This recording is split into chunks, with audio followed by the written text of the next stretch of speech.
আসসালামু আলাইকুম বন্ধুরা, সবাই কেমন আছো? আলহামদুলিল্লাহ, আমিও ভালো আছি আল্লাহর রহমতে। শুভ বিকাল সবাইকে। কে কোথায় থেকে আমার ভিডিওটা দেখো অবশ্যই কমেন্ট করে জানাবা। তো বন্ধুরা, অনেকদিন পরে আমি আজকে বিকালবেলা ভিডিও করতে আসলাম।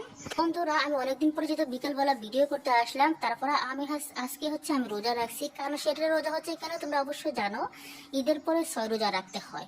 রোজা না রাখলে নাকি 30 রোজা নাকি হয় না, সাক্ষী রাখতে হয়। তো আমি কখনো 6 রোজা রাখিনি। আমার এই বয়স পর্যন্ত যতটুকু বয়স হয়েছে, এই জীবনে আমি প্রথম ফার্স্ট 6 রোজা রাখতেছি। তো সবাই আমার জন্য দোয়া করবে। আজকে আমি রোজা, কালকে রোজা ছিলাম, তো ভাবছি আজকে আমার বন্ধুদের সাথে ভিডিওটা বানিয়ে শেয়ার করি।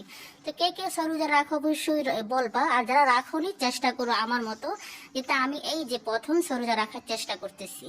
আজকে রাখলাম, কালকেও রাখছি। আমার আজকে নাকি 2টা রোজা হয়ে গেছে, আর বাকি 4টা রোজা আছে। তো আসলে রোজা রেখে কাজ করে না ক্লান্ত মনে হচ্ছে না। আমার কাছে খুব ভালো লাগে, মনে হচ্ছে সারা বছর রোজা রাখি। কারণ অনেকে বলে রোজা রাখে কাজ করে কি ক্লান্ত হয়ে যায়, কই আমি তো ক্লান্ত হচ্ছি না, আমার কাছে ভালোই লাগতেছে।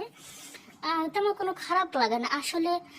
রোজা রাখে আল্লাহ কিন্তু মানুষকে কষ্ট একটু কমাই দেয়, মনের ভিতরে শান্তি দেয়, এটা আমরা অনেকে বুঝি না। আর এই যে দেখো আমার পাশে কত সুন্দর আমার বাগান, সবজি সবজি না, এগুলা গাছ, ফলের গাছ। তো এইরকম সবুজ পাখিদের ভিতরে বসে ভিডিও করাটা একটা মজা আছে, তাই না?